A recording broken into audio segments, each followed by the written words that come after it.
Thinking about how weird it is in America. We see American flags everywhere, and it's not like that in other countries.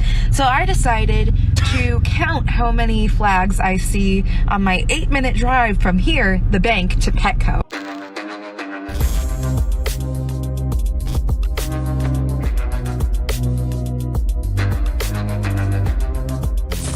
So today is the 4th of July. Hope you guys are having a great Independence Day. I'm here again with TJ. But we found a wonderful video of a leftist on TikTok getting visibly upset and raged at the fact that, wait for it, America has too many American flags. Whoa. Okay? Like, because how dare a country you go to a country and see its flag? You think I'm joking about this? Check it out. All right, we're going to play the video here and react. I've been thinking about how weird it is in America. We see American flags everywhere, and it's not like that in other countries. So I decided to count how many flags I see on my 8-minute drive from here, the bank, to Petco. To start, I already see 2. One's here at the bank, other one's at the cemetery across the street. It's behind the trees, but one at the car wash, one at Andy's, one at the bank, and Burger King. They got their own. Someone's house. And of course... Okay, by the way, that's someone's house. I don't know why this individual is complaining. I actually see a pride flag below that American flag. I thought she'd love that. Yeah, I mean... I thought that's what they like. Which is shameful, but, you know, it is what it is. I don't know why she's complaining about that one. I think for every pride flag you see in America, you should subtract an American flag. So I feel like that's disingenuous. Like, that's -1. Net zero, that's net zero. First, there's one at the church from literally the Jesus Camp documentary. That's where this happened, by the way. And this one at Lion's Choice. Got one at Red Lobster and one at the car wash. The big one right there. That was 12 flags in 8 minutes. And I know I missed some. Does that not seem weird? No, it does not seem weird that if you go to a country, you see its flag, right? And this whole idea, maybe it's an American thing, I don't know, but where, you know, a bank, a business, a house, like we just put our flag out in front. I don't understand the problem with that. I don't see the issue with that. When you go to another country, you visibly notice you're in another country, right? And you may say, well, maybe the Europeans don't do that. Well, the Europeans have a lot of problems currently as a civilization too. But other thing I'd say, though, on that front is the Europeans, they still have this very distinct style of architecture in each country, right? So would you go to Italy, would you go to Switzerland and be like, why do the Europeans all build like this? Maybe that's a fault of American architecture where we don't really build our cities in ways that are iconic or memorable, and they're all like, you know, Walmart style, whatever. But at least that is something that you can go to America and say, this is America, right? Because I see lots of American flags. You go to Italy, you know, this is Italy because you see all the Roman architecture. But I don't know. What are your thoughts? I know this is going to sound very basic, but it is okay to be proud of your country. It's okay to be proud of where you come from. It's okay to be nationalistic and patriotic about the place that has given you everything. And this woman, she's clearly an American. She has the accent.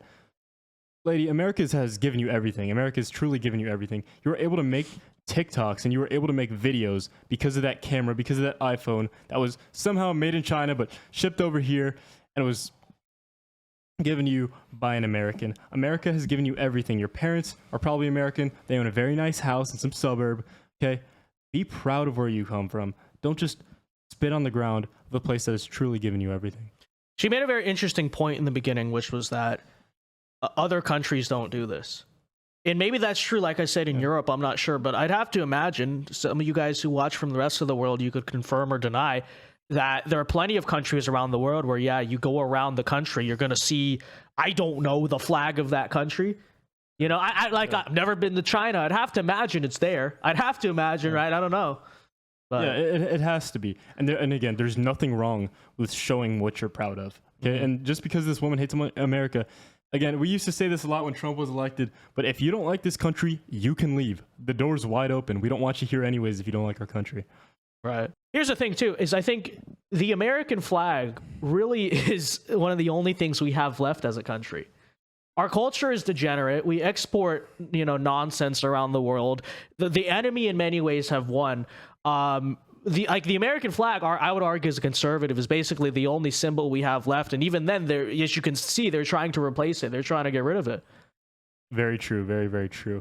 The thing with the American flag is that it represents so much to so many people. It represents tradition. It represents Christianity. And I know that might be a controversial take to some of you secularists out there, but truly, the founding fathers said that the Constitution was created for a moral and religious people. Even though we're no longer that, we can still acknowledge those, still embrace what the American flag has given to us, which is an amazing country with great morals. And maybe not anymore, but we'll get back to it. The conservative movement has some good things coming. Yeah, I mean, today's the 4th of July. How long until Juneteenth becomes a more nationally important holiday than the 4th of July? I mean, I know that sounds ridiculous now, but I think they definitely meant something when they named it Juneteenth National Independence Day, when they literally made it the second Independence Day. And I think in many ways they're probably going to try to get rid of that. And also because as we are a country under enemy occupation, right, a hostile power occupies Washington, occupies all of our institutions, I think in many ways the original story of the American Revolution, of kind of what happened there, right, what they, the spirit, the energy that they certainly don't want to see rise again.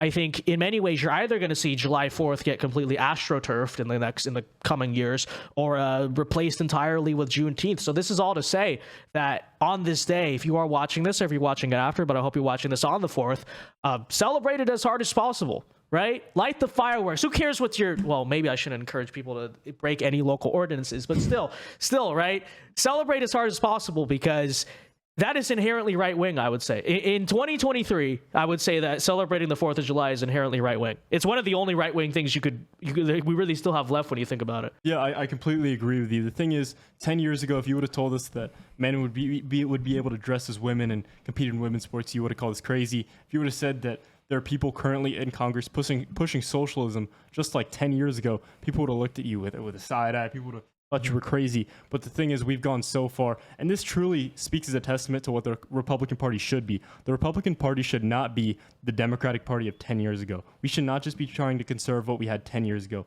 We should be trying to conserve our country, our traditions, our morals, and our religion.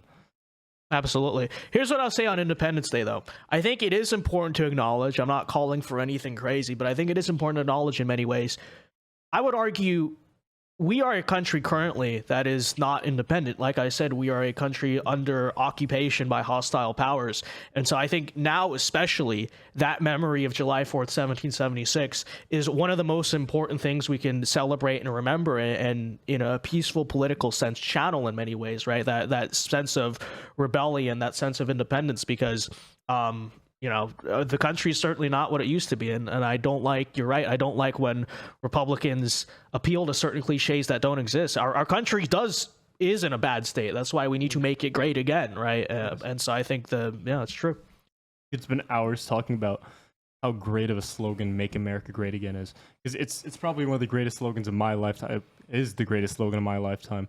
I don't think there's anything better, but it's true. We got to make America great again. We have to stop being the Democratic Party of 10 years ago, because at the end of the day, they have been crazy for 30 years. And I love some of the classical liberals out there, Jordan B. Peterson, he's great. But at the end of the day, what they do not get right is the fact that their policies have directly led us to where we are today. Conservatism is truly the only answer. Liberalism inevitably leads to leftism. You can read about this, you could see this. This has been shown in history, shown in our culture right now. But at the end of the day, we really just have to return to true conservatism. We have to really ignite this conservative movement for the future.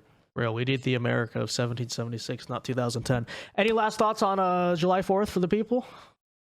Yeah, have a great July 4th. Light those fireworks and get on. Certainly, it's so true. All right, everyone have a great day. Be safe. Have fun with your families. Don't lose your dog. And God bless. Fingers. Real. Be sure to leave a like, and peace.